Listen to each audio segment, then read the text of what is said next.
আজকে পরীক্ষা ছিল, আজকে সকালবেলা আমি স্কুলে যাওয়ার জন্য বাসা থেকে বের হয়েছি, কিন্তু দেখি অনেক পানি, এই জন্য আমি বাসায় স্কুলে যেতে পারিনি। বৃষ্টি পরে গরমে সব তলায় গেছে, কামে দেখতেই নেই, খামো কি করবো আল্লাহ জানে, এত পানি হয়েছে। বৃষ্টিতে পটুয়াখালী শহর তলায় গেছে, আমরা কাজে কেমনি যাবো, ডিউটিতে কেমনি যাবো, অবস্থা খারাপ। রাস্তাঘাট সবকিছু তলায় গেছে, আমরা কাজে যাবো কিভাবে যাবো বলতে পারি না, কাজে যাইতে পারতেছি না। নিচতলায় পানি উঠে গেছে, যাদের টিন শেড ঘর আছে নিচতলা তলায় গেছে একেবারে।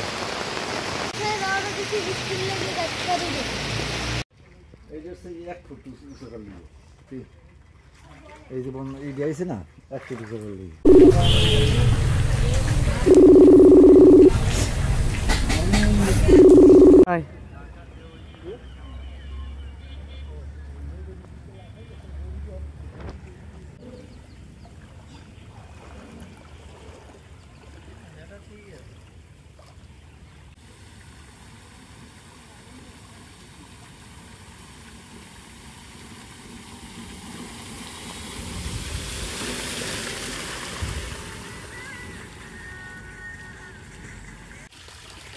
আমার ঠিক জমা গাছ আনবে, নানা ভেজবে তলাই গেছে।